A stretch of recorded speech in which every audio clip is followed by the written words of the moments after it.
नमस्कार आप सभी को मेरे इस चैनल में। आज मैं आप लोगों को सीआईएल में जो वैकेंसी निकली है उसके बारे में बताऊंगा आगे। ये दुनिया का इकलौता ऐसा कंपनी है जो सबसे ज़्यादा कोल प्रोड्यूस करता है और इंडिया में जितने भी कोल निकालते हैं उसमें से 75% जो कोल है वो कोल इंडिया लिमिटेड अकेले निकालता है। सीआईएल ने जो 660 वैकेंसी निकाले हैं ये विभिन्न पदों के लिए है। एज अ मैनेजमेंट ट्रेनी के रूप में इसमें अप्लाई कर सकते हैं।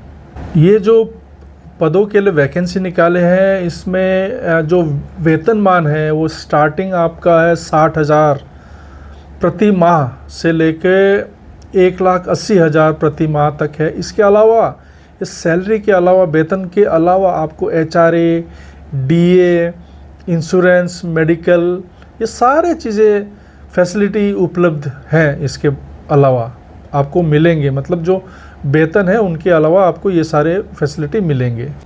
आगे मैं सीआईएल का जो वैकेंसी निकला है उसमें आपको फॉर्म कैसे भरना है, एलिजिबिलिटी क्राइटेरिया क्या है, वेतनमान क्या है, एज लिमिट क्या होगी, क्या क्या सिलेबस आएंगे, कैसे एग्ज़ाम देना है, ये सारी चीज़ें मैं विस्तार से एक एक करके बताऊंगा।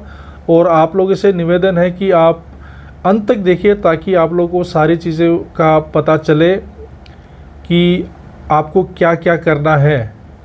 तो चलिए अब शुरू करते हैं। यहाँ पे कोल इंडिया ने जो एडवर्टाइजमेंट निकाली है, वैकेंसीज निकाली है, वो है मैनेजमेंट ट्रेनिंग के लिए। यहाँ पे थोड़ा कोल इंडिया के बारे में बताया गया है कि कोल इंडिया है क्या चीज़ एग्जैक्टली, वो मैंने पहले ही आपको बता दिया। ये है public sector undertaking under ministry of coal, government of India के अंडर में आता है। ये दुनिया का सबसे बड़ा कोल निकालने वाला कंपनी, और ये इंडिया में जितने भी कोल निकालते हैं उसमें से 75% हिस्सा जो है वो कोल इंडिया लिमिटेड का है। अब आते हैं इम्पोर्टेंट डेट्स पे, तारीख पे। इसका ओपनिंग डेट जो है एप्लीकेशन रजिस्ट्रेशन का वो है 12/5/2026, 10 बजे से शुरू हुआ है। और इसकी अंतिम डेट जो है, तारीख जो है एप्लीकेशन भरने की, वो है 11 जुलाई 2026। यहाँ पे है कैंडिडेट को हिदायत दी जाती है कि वो अंतिम तारीख का इंतज़ार न करे और जितनी जल्दी हो सके ऑनलाइन फॉर्म भर दे। कैंडिडेट इस चीज़ का ध्यान रखे, फॉर्म भरने से पहले अनुदेश को अच्छी तरह से पढ़ ले, जो इंस्ट्रक्शन दिए हुए अच्छी तरह से पढ़ ले।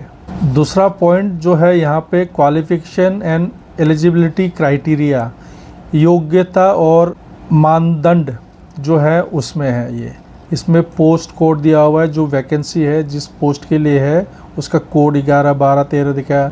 नेम ऑफ डिसिप्लिन यहाँ पे दे रखा है। डिसिप्लिन यानी कि विषय, जिस विषय में है, जो अध्ययन कर रहे हैं वो है नेम ऑफ डिसिप्लिन।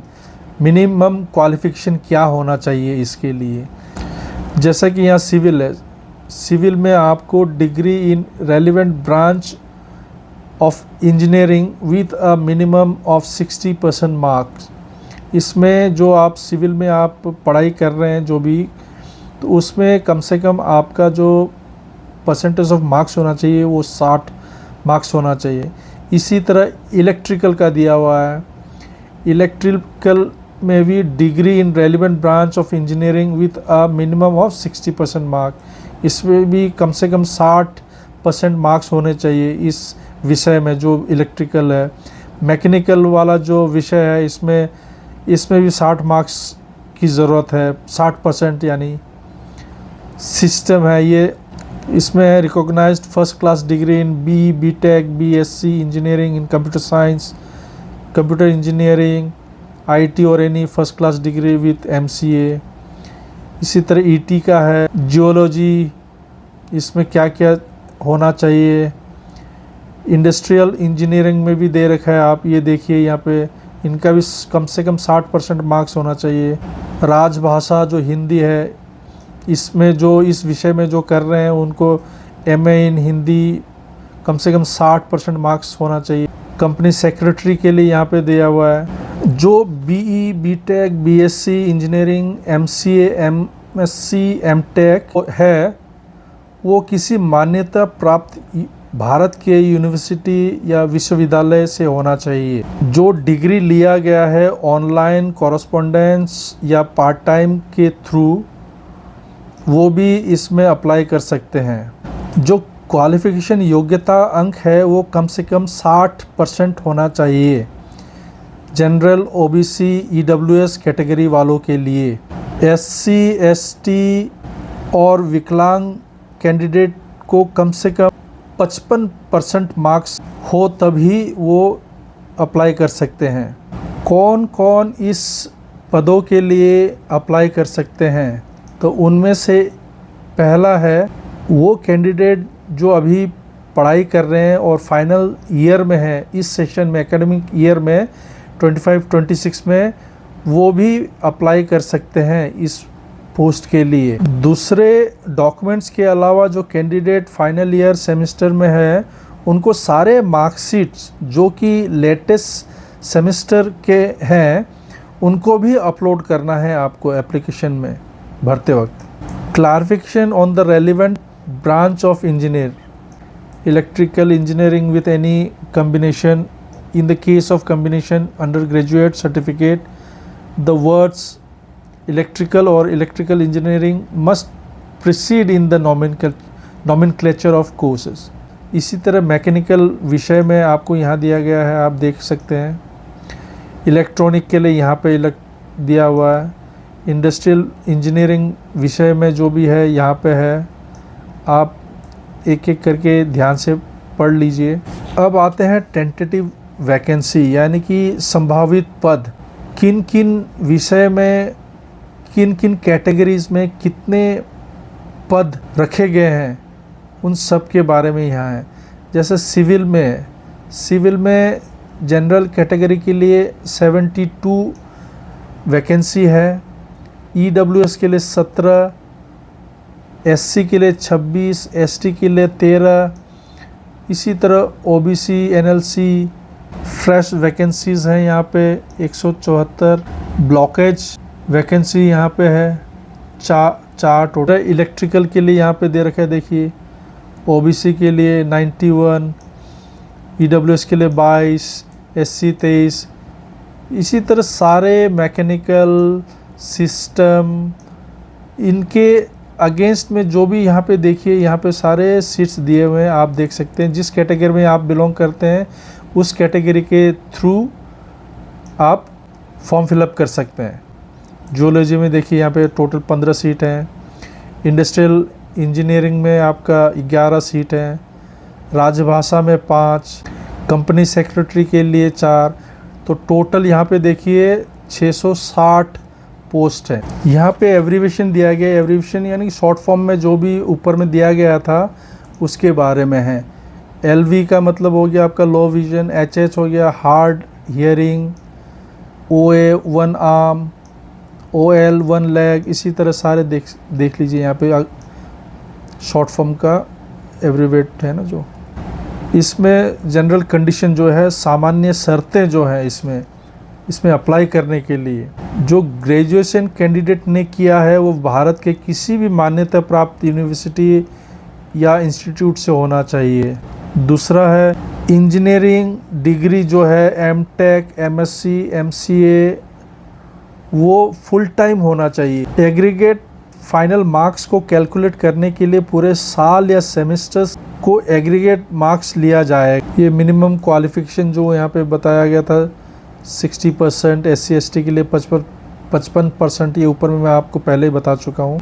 चयन प्रक्रिया कंप्यूटर बेस्ड ऑनलाइन टेस्ट यानी कि CBT के अंकों के आधार पर ही होगा। ये फॉर्म भरने से पहले कैंडिडेट ये सुनिश्चित कर ले कि वो इस फॉर्म भरने के जो मानदंड दिए गए हैं वो पूरी कर सकते हैं या नहीं, उसके बाद ही फॉर्म अप्लाई कर। टेस्ट सिटीज़ आप कौन कौन से सिटी में, शहरों में आप इस परीक्षा को दे सकते हैं। सीबीटी और उन सारे सिटीज़ में ही होंगे जो ऑनलाइन एप्लीकेशन में बताया गया है।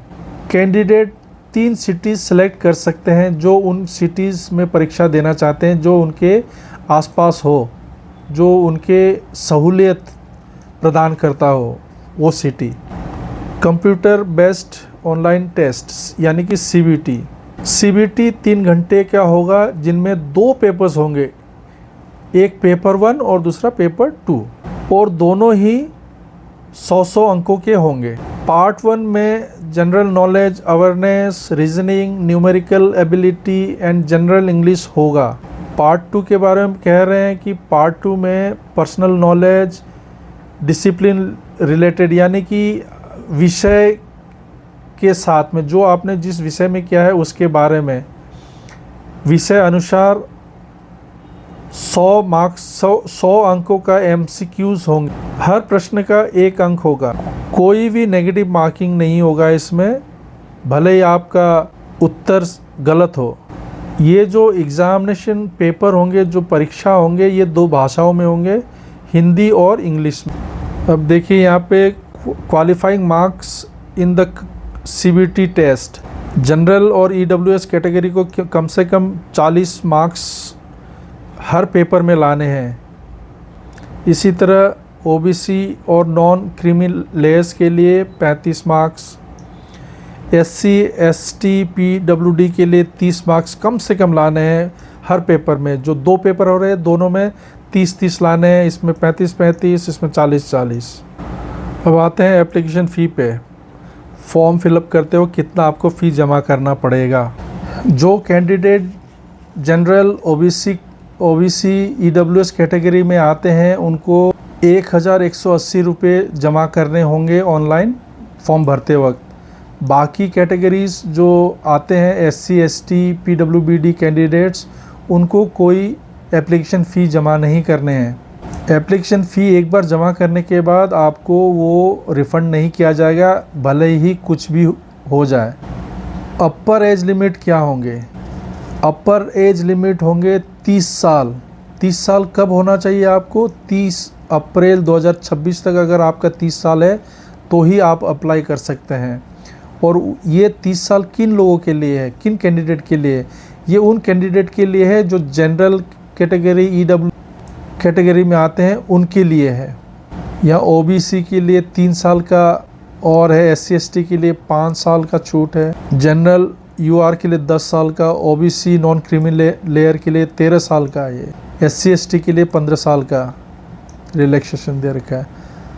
एक्स सर्विसमैन के लिए यहाँ पे सरकार का जो गाइडलाइन है उसके बेसिस पे ही होगा, उसके मुताबिक होगा। बाकी यहाँ पे रिजर्वेशन एंड रिलैक्सेशन दे रखे हैं ये सारे। SC ST के लिए कितना है, क्या क्या होना चाहिए, ये सब। और आपको रिजर्वेशन का बेनिफिट लेने के लिए आपको कई सारे चीज़ें प्रोड्यूस करने पड़ेंगे यहाँ, वो सारे यहाँ पे मेंशन है, आप देख लेना। SC ST के लिए क्या क्या चाहिए। अब सीधा चलते हैं हम वेतन के ऊपर, कंपनसेशन एंड पे।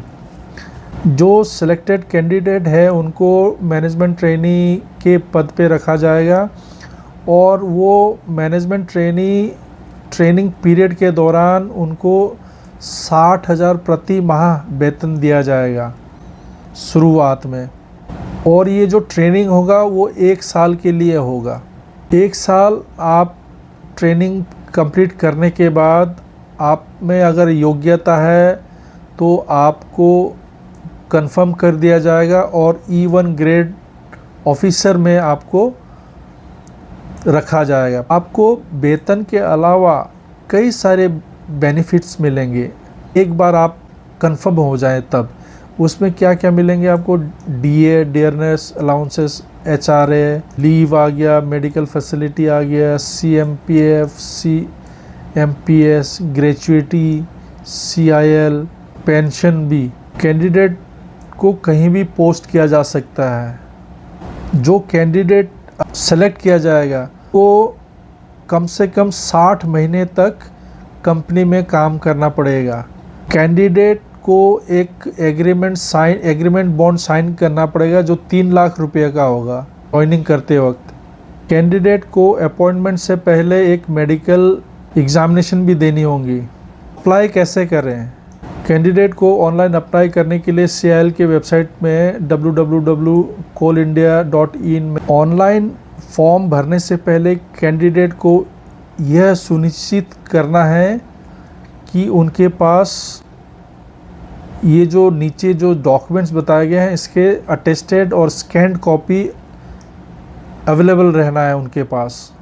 इसमें जो डॉक्यूमेंट्स चाहिए उसके बारे में बता रहे हैं। Digital scan copy of recent passport size colour photograph, signature black ink pen से एक वाइट पेपर में साइन करके उसको स्कैन करना है। मैट्रिकुलेशन सर्टिफिकेट या सेकेंडरी बोर्ड सर्टिफिकेट का स्कैन कॉपी होना चाहिए। मार्कशीट सारे सेमेस्टर्स के होने चाहिए, ग्रेजुएशन के, पोस्ट ग्रेजुएशन के, इन सारे डॉक्यूमेंट्स को स्कैन करके रखना है। इसमें final provisional degree certificate for graduation and post graduation भी। कैंडिडेट जो फाइनल ईयर में है वो सारे मार्कशीट जमा करेंगे, स्कैन करेंगे। लेटेस्ट ईयर का है, जो जिस ईयर में वो पढ़ाई कर रहे हैं उस ईयर के सेमेस्टर वाइज। CS वालों के लिए कंपनी सेक्रेटरी सर्टिफिकेट सारे हर के लिए दे रखा है। आप देख सकते हैं यहाँ पे आप जिस कैटेगरी में फॉल करते हैं, जिसमें के अंडर में आते हैं, उसके हिसाब से आप देख सकते हैं। जनरल इन्फॉर्मेशन एंड इंस्ट्रक्शन कौन इसमें अप्लाई कर सकते हैं? इसमें वही अप्लाई कर सकते हैं जो भारतीय नागरिक हो। मैं आप लोगों को जो इम्पोर्टेंट चीज़ें हैं, जो महत्वपूर्ण चीज़ें हैं, वही मैं आपको बता रहा हूँ। अगर मैं इस फॉर्म के मुताबिक जाऊँ, हर एक चीज़ को मैं बताने लगूँ तो ये वीडियो बहुत ही लंबा हो जाएगा। आज का वीडियो यहीं तक है। CIL के बारे में सारी जानकारी मैंने आप लोगों को दे दिया है। अंत तक देखने के लिए धन्यवाद, और आप लोगों से गुजारिश है कि आप मेरे इस चैनल को ज़्यादा से ज़्यादा शेयर, सब्सक्राइब करें। धन्यवाद।